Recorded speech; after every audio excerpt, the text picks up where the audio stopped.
mantep nih Konakers nih. Buat yang mau usaha bisa juga nih ditiru nih tipe nyablon bersama istri. Iya. Kayak gitu sih. Tapi ini agak sulit dilakukan, Bang. kalau nggak punya istri, nah itu mau kawin dulu.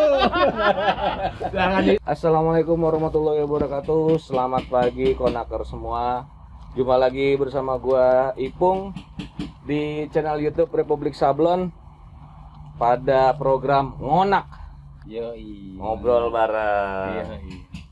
Alhamdulillah di hari Sabtu yang cerah ceria ini gua berkesempatan untuk ngonak bareng seorang pengusaha Tambun. Yoi. Ya. Oke. Oke kan? Oke. 11-12 lah sama gua. Kelas berat. Di sebelah gua hari ini udah ada Bengkru. Halo. Oi, sapa-sapa dulu Konakers. Halo Konakers. Oi. Alhamdulillah nih Bang Beng merupakan owners ya Bang ya? Ownersnya adik gua lagi. Anak Ownersnya lo? anak gua Oh, sih. iya. Ya lah bisa dikatakan gitu. Yoi. Ya. Ini SJS Saka Jasa Sablon. Saka Jasa Sablon. Yoi. Iya. Ini berlokasi di Tangerang Selatan di Cendrawasih 6. Cendrawasih 6. Ini gampang banget nyarinya. Ya, pinggir rel kereta. Yoi. Jadi nanti di obrolan kita ke depan kalau ada suara gujes itu Iya, bagian dari ini ya. Biasa itu endorsement. Yoi, Iya. fasilitas di SJS. Yoi. Kita sambil ngopi nih Bang ya. Kopinya kurang apa? Kurang Bang. Kurang ya? Oh, iya. Yoi. Sobat Ngoners. Ngoners apa? Konakers. Konakers ngopi-ngopi. Ngopi-ngopi. Ya. Yoi. Ini kebetulan kita belum dapat endorsan kopi nih buat Konakers. Boleh kalau ada yang mau boleh ya. masukin endorsan kopi. Ini tutup dulu kali ya. Gak apa-apa. Ya, nggak apa-apa. Siapa tahu dia mau ini. Oh iya. Mau endorse. Oke. Mas Ulil kali ya mau endorse ya? Oh iya, Mas Ulil. Mas Ulil. Ditunggu. Iya. Jaringan Warkop Nusantara. Kita hari ini bakalan ngobrol enak nih Bang ya. Tentang apa aja sih sebenarnya. Cuman karena hari ini adalah gua berbicara dengan pengusaha sablon, maka sedikit banyak mungkin gua akan ngulik tentang usaha sablon dari SJS. Sebelumnya yang udah biasanya gua mau ngobrol sedikit tentang sejarah lah ya Bang ya. Iya. Pertama kenapa namanya SJS? Kemudian tahun berapa lu mulai nyablon kira-kira? Dimulai dari mana dulu nih? Kenapa namanya Saka Jasa Sablon? Kenapa namanya Saka Jasa Sablon? Gua ambil dari nama anak gua Saka Pratama, anak pertama. Oh, Jadi ini orang dulu lo ya? Iya, orang dulu. Kasih nama usaha pakai nama anak. Iya, daripada kasih nama orang kan. Ntar orang yang punya ya. Ntar kayak itu kan lagi kan. Bensu. Ya.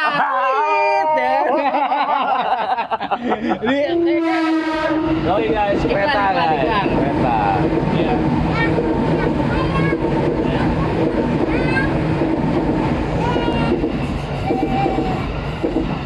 Ini kita sengaja ngambil outdoor biar mengambil atmosfer sekitar. Iya. Yoi. Lanjut. Dari nama namanya? anak. Oh iya, gua dari nama anak pertama, Saka Pratama. Terus gua mulai usaha sablon itu dari hobi ya. Berawal dari hobi. Dari hobi. Gua nggak tahu dah dimulai dari kapan tuh, udah lama banget. Kisaran tahun 2016 lebih. Mungkin di 2016-an. 2016. Ah, Wah, ini di belakang Saka nih. ini ada Om anak lagi gua, ngobrol Saka. dulu ya.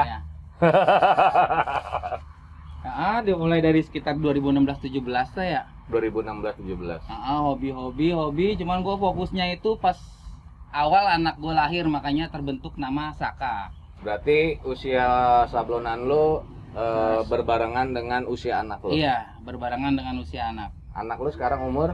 Kurang lebih 5 tahun. Wis, mantap. Ya. Jadi Hah? Saka Jasa Sablon masih sekolah PAUD. Sekolah PAUD. Cuman lagi gua lucu-lucunya. baru fokus di sini tuh sekitar 3 tahun lah ya. Oh gitu. Bener-bener fokus untuk wirausaha. Oke. Tadinya gua Sekedar hobi. hobi, terus ada nama Saka, terus gua kerja kan juga kan. Oh, Jadi nyambi. Jadi gua kerja, gua balik kerja, gua kerjain sablonan ya kan, terus berangkat pagi kerja ya kan, pulang sore, malamnya gua kerjain sablonan. Ternyata udah nggak balance, gua harus pilih salah satu, yang mana harus gua pilih kerjaan atau gua pengen berwirausaha. Oke. Jadi gua fokusin, gua ya udah berwirausaha. Ternyata pusing cuy ya. Nggak segampang ngomongan orang ya kan. Bohong gitu. Bohong. Pusingnya lipat-lipatan cuy, iya kan. Begitu. Nah, itu jadi kan lu punya titik balik ya. Ya. Memilih, ibarat kasar, itu udah berumah tangga ketika lu mulai. Gua udah berumah tangga. Jadi gua berumah tangga itu posisi masih nganggur awalnya.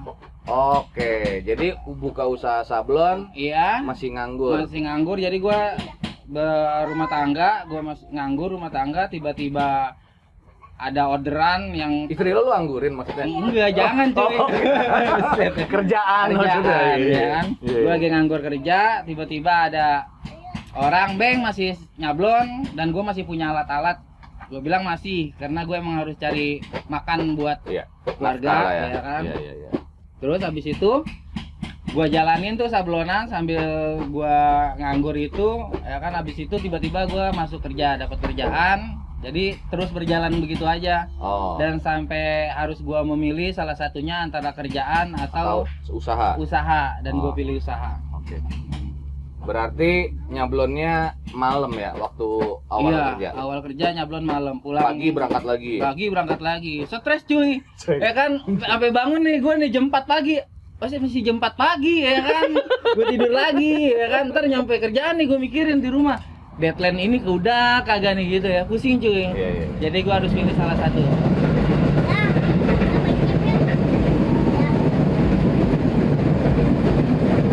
Nah, ini Saka Nih nih. anak gua Saka. Masuk ke. Oh. Ini bosnya nih. Ini bosnya. Gua apa ya disebutnya? Pionir kali ya? Lo berarti manajer operasional. Oh iya, iya profesional. Oke, Saka mau main game di depan sana ya. Sana Saka dulu.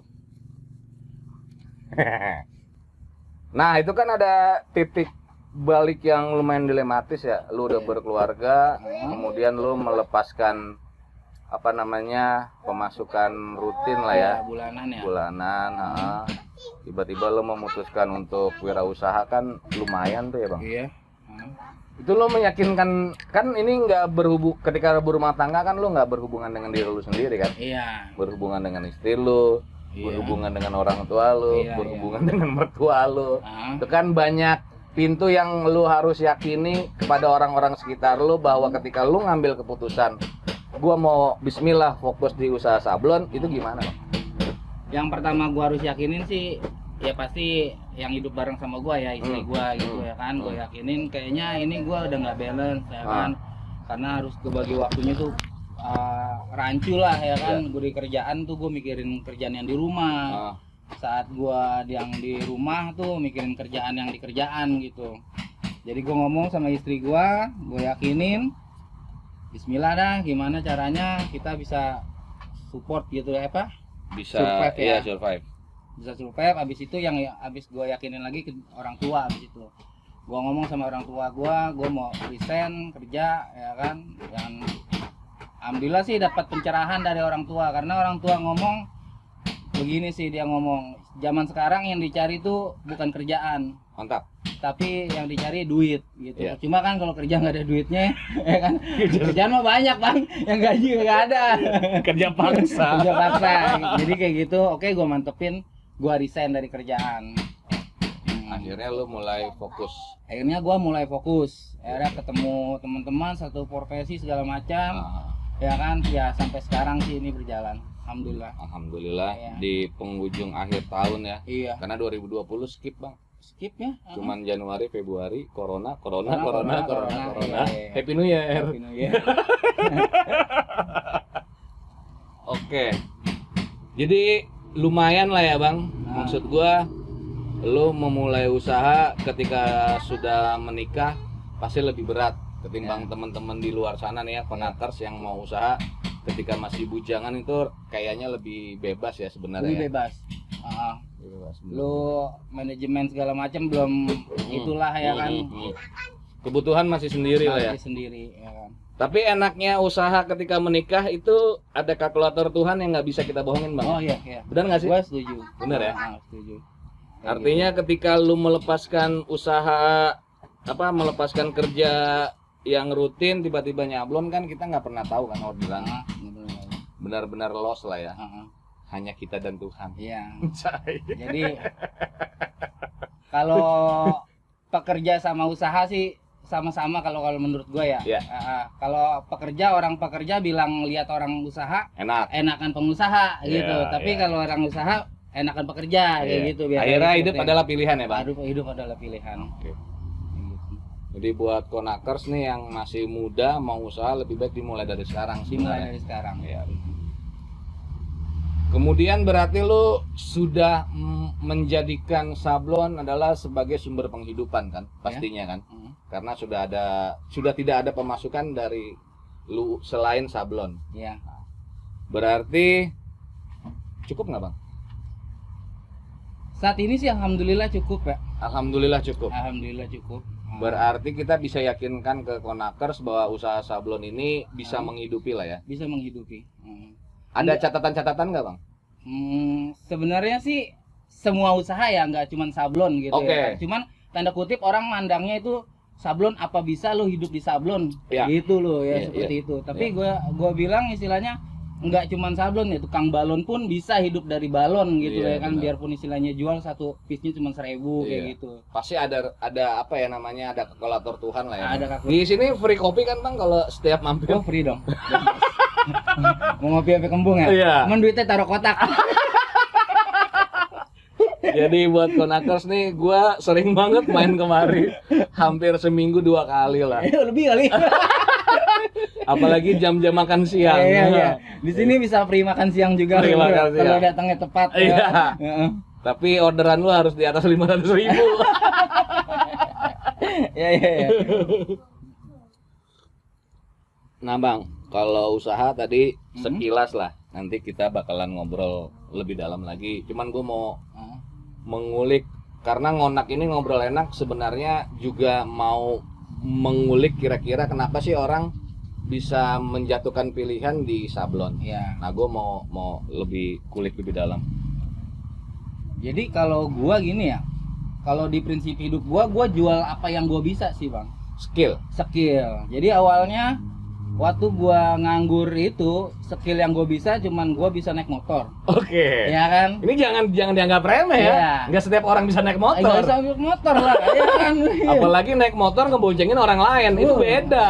Terus skill yang gue bisa main gitar. Istilahnya ya bisa lah, enggak gitu. Iya. Jadi terus sama nyablon, ya kan? Jadi di saat gue waktu itu gue menikah dan gue nganggur dan gue harus menghidupi keluarga gue, istri gue, dan gue di situ harus pilihan, gue nggak mau jatuhin martabat gue sebagai laki-laki, memimpin ya kan. Jadi gue di situ ada pilihan, pokoknya gue menghasilkan duit ya, entar gue mau ngojek ya kan, atau gue ngamen ya kan.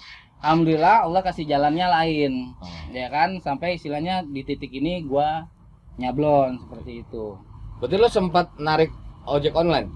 Sempat narik ojek online kayak gitu. Jadi pokoknya gimana caranya gua menghasilkan uang kayak gitu sih. Dengan cara halal. Dengan cara halal kayak gitu. Jadi emang gua pikiran gua pokoknya gua harus cari uang buat rumah tangga gua. Kayak gitu aja sih. Mantap. Survive ya, Bang? Iya, kayak gitu. Malu cuy kalau dihidupin sama bini ya kan. Laki-laki kita. Kecuali bini lo kaya banget. Gue setuju. Makanya lo buat yang muda cari bini yang kaya, ya kan? Biar bisa modalin lo, ya kan? Yang tanahnya lebar, ya kan? Bener. Nggak apa-apa, ya kan? Zaman sekarang pinter-pinter cuy. Bilangnya minjem dulu ya. Iya lah, namanya hidup bareng ya kan? Iya bareng-bareng. Iya, ya. Kalau ditanya mungkin setiap orang yang nyablon kayak gue pribadi gitu nggak pernah kepikiran bercita-cita jadi tukang sablon. Iya, Ya nggak sih? nggak ada pikiran buat ketika cita-cita buat jadi tukang sablon. Kayaknya aneh ya kalau Aneh. misalkan Saka gede mau jadi apa? Iya. Mau nyablon. Lagi gak enak ditanyanya sama anak di sekolahan, anak gue ditanya Iya. ayahnya kerja apa, nyablon. Iya, Gitu. iya. Jadi sablon itu tanda kutip orang-orang belum tahu kalau itu sebagai profesi. Oke. Kayak gitu loh ya kan, Menghasilkan. menghasilkan lah Iya, kayak iya. gitu ya kan. Seperti itu sih. Sebenarnya kita nggak bisa disebutin tukang sablon, kita itu seniman ya. Anjay. Yoi, bener nggak sih? Yoi. Kita seniman sablon. Seniman, ya kan? bener. Soalnya kita menghasilkan karya. Karya benar. Iya. Yang kemudian diapresiasi Diapresiasi. dalam bentuk rupiah. Dia apresiasi dalam bentuk rupiah dan kesenangan Oh, ya kan. iya. Jadi dapat 2. Dapat 2. Iya. Seneng cuy, baju Iya. produk kita dipakai sama orang ya kan. Orangnya itu bangga pakai produk kita. Iya, iya, Ya iya. kan? Iya, Kayak iya. gitu sih. Jadi di situ lo tanamkan lah ya. iya, gue Kebanggaan. kebanggaan. Karena di WhatsApp lo saya bangga menjadi pengusaha sablon. Iya, sama dong ya. Lu? Oh, gue ya. Iya. Iya, iya, iya. Nah, ngomongin cita-cita. Ya. Dulu lu cita-citanya jadi apaan sih? Bang? Gue pernah jadi cita-cita pengen jadi petinju coy. Gue jadi petinju.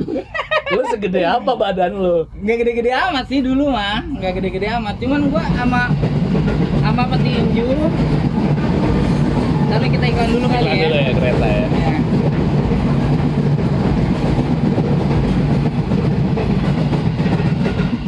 Ini durasi di edisi ngonak bareng Bengkro nih lumayan banyak jeda. Ya. Yoi. Lu mau jadi petinju? Gua mau jadi petinju.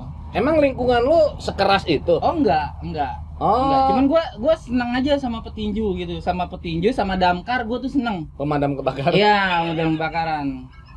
Jadi kalau petinju itu gua ngelihatnya fighting di ring itu kayaknya lost gitu loh, Bang. Oh. Maksudnya lu mau di situ mau apa gitu, lu jantan lah. Dan laki banget. Dan laki banget, gue pikiran kayak gitu. Itu kelas berapa, cuy? Udah pemikiran SD kelas 6 kelas 5 gitu. Di saat orang-orang lain, anak-anak lain jadi dokter, Dokter, ya. guru, Enggak, tentara. gue mau jadi petinju. Gue mau jadi petinju. Ya udah dari kecil udah Iya, aneh, cuy. iya. Jadi gue sampai sekarang gue senang nonton tinju gitu, cuma Iya. sekedar apa gitu. Iya. Seneng lah gitu. Jantan menurut gue, Bro. Oke, Petinju oke, itu jantan. Biasanya kan kalau petinju lahir dari lingkungan keras, Iya. sehingga dia buat membela diri, akhirnya belajar tinju. Kalau lu enggak sama Enggak, sekali. gue ngeliatnya juga karena istilahnya dia berantem yang dilegal kan. Sama kalau damkar itu gue seneng, dia tuh pahlawan yang nggak terlihat cuy. Orang ngelihatnya tuh sebagai polisi bukan, Tentara apa dia bukan, bukan. tapi dia kerjaannya semuanya cuy. Oke. Iya, kayak gitu. Dan berseragam. Dan berseragam. Seneng gue, apalagi bisa gelantungan di mobil tuh. Wih, bebas ya, lagi bebas ya. lagi ya Iya, kan. nggak kena macet. Nggak kena macet. Itu gue Iya. seneng. Oke. Ya. Pemadam Nggak kebakaran. kena- Kalau kalau lu cita-cita jadi apa cuy? Gue jadi YouTuber. YouTuber. Iyalah. Ya. Kagak. Gue cita-cita jadi pengacara sebenarnya. Iya. Karena gue meyakini cocot gue ini lumayan aktif. Oh, iya. Lambe. Iya, iya. Petinju dan pemadam kebakaran. Heeh. Sampai akhirnya lu menjadi Saat seniman ini, sablon. Seniman sablon. Itu loncat berapa? Oh, gua nggak tahu itu lompat tangga. Jauh kan ya? Jauh. Tapi bertahan cita-cita sebagai petinju dan pemadam kebakaran sampai usia berapa?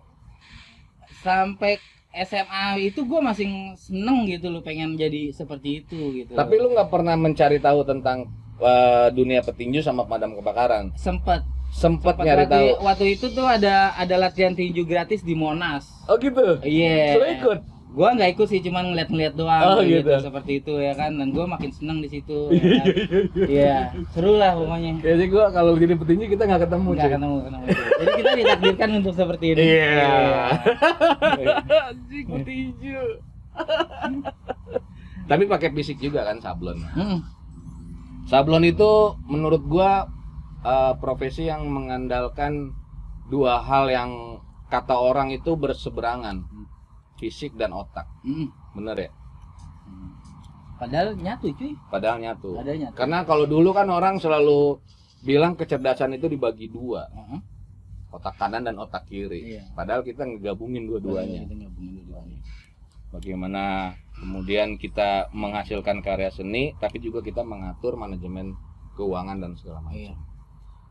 Oke, kita kembali lagi ke dunia sablon nih setelah kita coba flashback bengkuru kecil Iya. pengen jadi petinju.